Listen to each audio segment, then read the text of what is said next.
Hello friends, आज हम बात करने वाले हैं एक और नई मूवी सेकंड ऑर्गन के बारे में। तो ये कहानी उस वक्त की है जब दुनिया के लगभग सभी इंसान खत्म हो गए, सिर्फ एक लड़की जिंदा बची और उसका स्टूडेंट। कहानी की शुरुआत में हम देखते हैं डिडेक नाम का एक लड़का ट्रैक्टर ठीक कर रहा होता है। इसके बाद हम एल्वा नाम की एक लड़की को देखते हैं जो अपने पिता के पास जा रही होती है। उसके पिता एक सुरंग में रिसर्च कर रहे होते हैं और वो एल्वा को कहते हैं कि कुछ तो गड़बड़ है। एल्वा ये सब अपने फोन में रिकॉर्ड कर लेती है। इसके बाद एल्बा सिटी में आ जाती है और वो रिडेक से मिलती है। एल्बा रिडेक की इंग्लिश टीचर है और फिर हम देखते हैं रिडेक को कुछ बच्चे तंग करने लगते हैं, लेकिन रिडेक की माँ भी वहाँ पर होती है। वो उन बच्चों को वहाँ से भगा देती है। इसके बाद हम देखते हैं एल्बा के पिता बार्सिलोना जा रहे होते हैं। एल्बा उन्हें रोकती है पर वो नहीं रुकते। वो कहते हैं मेरा जाना बहुत जरूरी है और इसके बाद वो चले जाते हैं। इसके बाद हम देखते हैं कि कुछ बच्चे डिडेक को फिर से तंग कर रहे थे। एल्बा उन्हें देख लेती है और रोकने की कोशिश करती है, पर वो एल्बा की बात नहीं सुनती। वो डिडेक को उठाकर एक नदी के पास ले जाते हैं और एल्बा भी उनके पीछे पीछे चली जाती है। बच्चे डिडेक को पानी में फेंक देते हैं और खुद भाग जाते हैं। एल्बा भी पीछे पीछे आ जाती है और देखती है कि डिडेक को पानी में फेंक दिया है। इसके बाद वो खुद भी पानी में कूद जाती है डिडेक को बचाने के लिए। डिडेक पानी में बहुत नीचे चला गया था। एल्बा भी उसके पीछे नीचे चली जाती है और उसी समय हम देखते हैं आसमान में बहुत तेज बिजली चमकती है और सब कुछ तबाह हो जाता है। चारों ओर अंधेरा छा जाता है और सब कुछ खत्म हो जाता है, पर एल्बा और डिडेक पानी के अंदर होने के कारण उनको कुछ नहीं होता है। इसके बाद एल्बा डिडेक को पानी के ऊपर लेकर आती है। एल्बा ये सब देखकर चौंक जाती है और वो शहर में आते हैं और शहर में कुछ भी नहीं होता। सब कुछ तबाह हो चुका होता है। सभी घर तबाह हो चुके होते हैं और कोई भी इंसान दिखाई नहीं दे रहा होता। इसके बाद डिडेक अपने घर पर जाता है और देखता है उसकी माँ की मौत हो चुकी है। इसके बाद एल्बा डिडेक को लेकर वो सुरंग में जाती है जिस सुरंग में उसका पिता रिसर्च कर रहा होता है। इसके बाद वो कुछ जरूरी सामान अपने पिता के सामान में से ले लेती है। फिर सुबह होती है और एल्बा अपने घर जाती है। अपने घर जाने के बाद एल्बा अपने पिता से कांटेक्ट करने की कोशिश करती है, पर फोन रेडियो कुछ भी काम नहीं कर रहा होता। इसके बाद एल्बा और डिडेक शहर में घूमने लगते हैं और लोगों को ढूंढने की कोशिश करते हैं, पर इतना ढूंढने के बाद भी उन्हें कोई नहीं मिलता। इसके बाद वो बार्सिलोना जाने की सोचते हैं। एल्बा एक स्कूटर को उठाती है और उसे स्टार्ट करने की कोशिश करती है, पर उसे वो स्टार्ट नहीं होता और डिडेक उसे धक्का लगाकर स्टार्ट करने की कोशिश करता है, पर स्कूटी स्टार्ट नहीं होती और एल्बा भी स्कूटी से नीचे गिर जाती है और उसे चोट लग जाती है।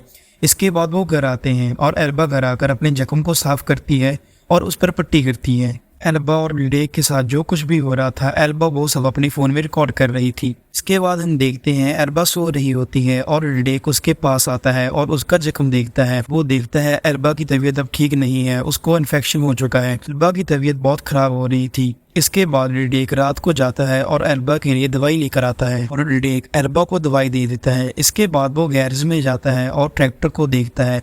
वो वही ट्रैक्टर है जिसे वो ठीक कर रहा होता है। इसके बाद हम देखते हैं एल्बा नींद से उठ जाती है और अब उसकी तबीयत भी ठीक होती है। उसका जख्म भी अब बढ़ चुका होता है। इसके बाद हम देखते हैं डिडेक एक दिन नींद से उठता है और उसके पास एल्बा नहीं होती और बेड पर खून का निशान होता है। वो घबरा जाता है कहीं एल्बा को कुछ हो तो नहीं गया। इसके बाद वो उसे ढूंढने की कोशिश करता है। इसके बाद हम देखते हैं कि डिडेक को एल्बा मिल जाती है और उसके पास वो जाकर उससे पूछता है क्या तुम ठीक हो। इसके जवाब में एल्बा जवाब देती है कि हाँ मैं बिल्कुल ठीक हूँ। के बाद डिडेक देखता है कि एल्बा की थाई पर खून लगा हुआ था। वो उसे खून के निशान के बारे में पूछता है और कहता है तुम ठीक नहीं हो, तुम्हें खून आ रहा है। के बाद एल्बा डिडेक को कहती है कि मैं बिल्कुल ठीक हूँ, मुझे पीरियड्स आए हुए हैं, पर डिडेक को पीरियड्स के बारे में नहीं पता होता। के बाद एल्बा डिडेक को पीरियड्स के बारे में सब कुछ बताती है। के बाद डिडेक कहता है कि अब तुम बच्चा पैदा कर सकती हो। इसके बाद एल्बा कहती है कि हाँ मैं बच्चा पैदा कर सकती हूँ।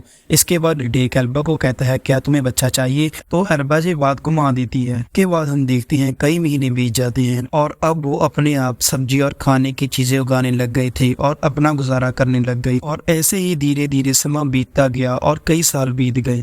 डिडेक भी अब जवान हो चुका था और देखने में वो बहुत आकर्षित लगता था। एल्बा को डिडेक पर आकर्षण होने लगता है, पर एल्बा ये बात डिडेक को नहीं कहती है। डिडेक भी एल्बा से आकर्षण फील करता है, पर उसे कुछ मालूम नहीं ये सब क्या है, कैसे होता है, क्यों होता है, उसे कुछ भी नहीं मालूम। इसके बाद हम देखते हैं एक दिन एल्बा अपने कपड़े चेंज कर रही थी और रिडेक छत पर खड़ा होकर आसपास देख रहा था। तो रिडेक की नजर एल्बा पर पड़ जाती है और उसे चेंज करते हुए देख लेता है। रिडेक को एल्बा की बॉडी देखकर आकर्षण फील होता है, पर वो कुछ नहीं समझ पाता जी क्या है, कैसे है, उसे क्या करना चाहिए। इसके बाद रिडेक एल्बा से भी पूछता है कि ये सब क्या है, मुझे ऐसा क्यों होता है, पर एल्बा उसे कुछ नहीं बताती। एल्बा जब भी कोई काम करती तो रिडेक की मदद लेती और जब भी रिडेक एल्बा को छूता तो उसे कुछ न कुछ महसूस होता, पर रिडेक कुछ भी नहीं समझ पाता। फिर हम देखते हैं एक दिन बहुत तेज तूफान आ जाता है और उनका गार्डनिंग सब तबाह हो जाता है।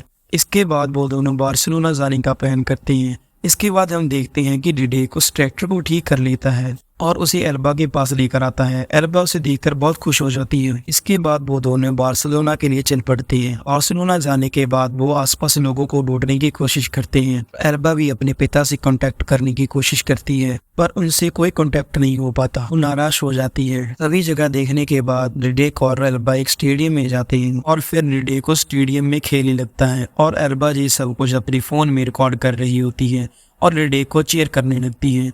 इसके बाद हम देखते हैं कि रात हो चुकी होती है। वो दोनों एक साथ बैठे होते हैं। तब एल्बा रिडेक से बात करती है और उसे कहती है कि मैं तुम्हें बताती हूँ कि ये आकर्षण क्या होता है, इसका क्या मतलब होता है। वो सब कुछ रिडेक को बता देती है और कहती है कि हम इस चीज से दूर नहीं रह सकते, हमें ये चीज करनी ही होगी। और इसके बाद वो रिडेक को किस करती है और वो दोनों इंटीमेट होने लगते हैं। इसके बाद हम देखते हैं इंटीमेट होने के बाद उनकी लाइफ बदल चुकी है। अब वो दोनों बहुत खुश रहते हैं, एक दूसरे के साथ टाइम स्पेंड करते हैं। इंटीमेट होने के बाद उनकी लाइफ बदल चुकी है। अब वो दोनों बहुत खुश रहते हैं। समुद्र के किनारे अपना एक छोटा सा घर बना लेते हैं और एक दिन रिडेक को एल्बा बताती है कि वो माँ बनने वाली है। ये बात सुनकर रिडेक बहुत खुश हो जाता है। इसके बाद वो बच्चे के आने की तैयारी करने लगते हैं। वो लाइब्रेरी से बुक्स लेकर आते हैं और उन्हें पढ़ते हैं और बच्चे की डिलीवरी कैसे करनी है इसके बारे में पता करते हैं। इसके बाद हम देखते हैं एक दिन एल्बा को लेबर पेन होना स्टार्ट हो जाता है। वो रिडेक को बुलाती है और रिडेक उसे आराम से लिटा देता है और उसकी डिलीवरी करवा देता है। उनको एक बेटा होता है और उसका नाम वो काई रखते हैं और अब वो बहुत खुश होते हैं। फिर एक दिन हम देखते हैं एल्बा समुद्र के किनारे बैठी होती है और उसे एक बोट नजर आती है और फिर एल्बा को एक आदमी समुद्र के किनारे मिलता है।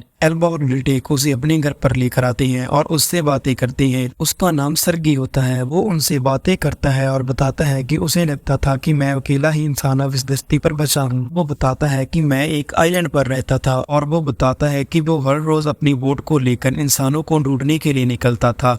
और इसके बाद वो कहते हैं आज मेरी मेहनत सफल हुई, मुझे तुम लोग मिल गए। इसके बाद वो जाने लगता है, पर एल्बा उसे रोक लेती है और कहती है कि तुम हमारे साथ रह सकते हो। पर रिडेक को ये बात अच्छी नहीं लगती, पर एल्बा उसे अपने घर पर रख लेती है कि को बहुत चीजों के बारे में पता था, इसलिए सर्गी उन दोनों को बहुत कुछ सिखाता है और रिडेक भी सर्गी से बहुत कुछ सीखता है। पर सर्गी का एल्बा के पास जाना रिडेक को बिल्कुल भी अच्छा नहीं लगता था। एक दिन एल्बा अपने बच्चे को दूध पिला रही थी और सर्गी उसे दूध पिलाते हुए देख रहा था। रिडेक उसे देख लेता है और उसके पास जाता है और उससे पूछता है कि ये तुम क्या कर रही हो। के बाद सर्गी इस बात को घुमा देता है, कहता है मैं एल्बा के लिए हनी लेकर आया हूँ जो उसके लिए बहुत अच्छा है। के बाद हम देखते हैं रिडेक उसे कहता है कि तुम्हारी बोट अब बिल्कुल ठीक है, तुम अब जा सकती हो। इसके बाद हम देखते हैं सर्गी वहाँ से जाने लगता है और जाते समय उनको कहता है तुम दोनों ने मेरे लिए बहुत कुछ किया है, मैं तुम्हारे लिए कुछ करना चाहता हूँ, तो तुम मेरे साथ मेरी बोट पर चलो, मैं तुम दोनों को एक छोटी सी ट्रीट देना चाहता हूँ। एल्बा मान जाती है, वो बोट पर चले जाते हैं। इसके बाद हम देखते हैं रात हो चुकी है। सर्गी उनके लिए प्रोजेक्टर पर एक फिल्म लगा देता है। वो दोनों बहुत खुश होते हैं। एल्बा भी बहुत खुश होती है क्योंकि वो इतने समय बाद फिल्म देख रही थी। इसके बाद हम देखते हैं सुबह हो चुकी होती है और रिडेक की आँख खुलती है और वो देखता है कि बोट घर से बहुत दूर आ चुकी है। इसके बाद वो एल्बा के पास जाता है, उसे कुछ गड़बड़ लगती है। वो एल्बा को उठाने लगता है और तभी सर्गी रिडेक के ऊपर हमला कर देता है, उसे समुद्र में फेंक देता है। पीछे से एल्बा भी उठ जाती है और वो भी पानी में कूद जाती है रिडेक को बचाने के लिए और सर्गी काई को लेकर भाग जाता है। इसके बाद वो अपने घर आते हैं। वो बहुत परेशान होते हैं और वो सोचते हैं कि पता नहीं उनका बच्चा कहाँ पर होगा और कैसा होगा। के बाद वो उसे ढूंढने का प्लान बनाने लगते हैं। उनके पास एक पुरानी बोट होती है। रिडेक उसे ठीक कर लेता है। वो आसपास ऐसा आइलैंड ढूंढते हैं जहाँ पर हनी मिलता होगा क्योंकि सर्गी उनके लिए हनी लेकर आया था। एल्बा को एक आइलैंड के बारे में पता चलता है और वो दोनों बोट पर बैठकर वहां के लिए निकल जाते हैं। आइलैंड पर पहुंचने के बाद उन्हें काई की रोने की आवाज सुनाई देती है। के बाद उन्हें सर्गी दिखाई देता है। रिडेक सर्गी का पीछा करता है और एल्बा को कहता है कि तुम जाकर काई को छुड़ाओ। हम देखते हैं काई एक पिंजरे में कैद होता है। एल्बा बहुत कोशिश करती है पर वो काई को नहीं छुड़वा पाती। इसके बाद वो रिडेक के पास आती है है और उसे कहती है कि तुम काई के पास जाओ जहाँ पर मैं सर्गी पर ध्यान रखती हूँ। इसके बाद काई की रोने की आवाज आती है। एल्बा काई के पास जाने लगती है तो सर्गी उसे पीछे से पकड़ लेता है। फिर हम देखते हैं वहाँ पर रिडेक आ जाता है और हम देखते हैं कि सर्गी ने एल्बा पर बंदूक तान रखी होती है, इसलिए रिडेक कुछ भी नहीं कर पाता। इसके बाद सर्गी उन दोनों को बांध देता है और रिडेक को कहता है मैं तुम्हारे साथ अच्छे से रहना चाहता था पर तुमने मेरे साथ अच्छा नहीं किया। इसके बाद एल्बा सर्गी को कहती है अगर तुम चाहो हम अब भी अच्छे से रह सकते हो, अगर तुम मुझे मेरे बच्चे के पास जाने दो। इसके बाद सर्गी एल्बा को आजाद कर देता है और उसके बच्चे के पास लेकर जाता है और उसे कहता है जब मैं कहूंगा तब तुम्हें इस बच्चे को रुलाना होगा, जब ये रोता है मुझे बहुत अच्छा लगता है। इसके बाद एल्बा काई को दूध पिलाने लगती है। इसके बाद जब सर्गी रिडेक के पास ऊपर जाता है तो एल्बा पीछे से वहां से भाग जाती है। एल्बा के जाने के बाद सर्गी रिडेक को बहुत मारता है और रिडेक बेहोश हो जाता है। इसके बाद हम देखते हैं सर्गी एल्बा के पीछे जाता है और एल्बा सर्गी को चकमा देकर रिडेक के पास आ जाती है और रिडेक को छुड़ाने लगती है और पीछे से सर्गी आ जाता है। एल्बा रिडेक को चाकू दे देती है। सर्गी एल्बा को कहता है तुमने मेरे साथ धोखा किया और इसके बाद सर्गी एल्बा की लात पर गोली मार देता है और पीछे से रिडेक आजाद हो जाता है और सर्गी पर हमला कर देता है। सर्गी और रिडेक की बहुत लड़ाई होती है। एल्बा सर्गी पर गोली चलाने लगती है तो सर्गी उसे धक्का देकर नीचे गिर देता है। रिडेक एक हथियार से सर्गी की गर्दन पर वार करता है और सर्गी रिडेक को गोली मार देता है। के बाद सर्गी जख्मी होने के कारण मर जाता है। इसके बाद रिडेक जख्मी हालत में अपने बच्चे के पास जाता है और उसे आखिरी बार उठाता है और गले लगाता है। इसके बाद एल्बा वहां पर आ जाती है और फिर हम देखते हैं रिडेक मर जाता है। इसके बाद जब रात होती है तो एल्बा रिडेक की बॉडी को नदी में बहा देती है और ऐसे ही कई साल बीत जाते हैं और काई बहुत बड़ा हो जाता है और वो फुटबॉल खेल रहा होता है। इसके बाद हमें एल्बा दिखाई देती है। वो काई को अपने पापा के बारे में बताती है और रिडेक की वीडियोस काई को दिखाती है। काई बहुत खुश हो जाता है और इसके साथ मूवी जहाँ पर खत्म हो जाती है। उम्मीद करता हूँ आपको वीडियो पसंद आई होगी, तो please subscribe the channel, like the video and thanks for watching.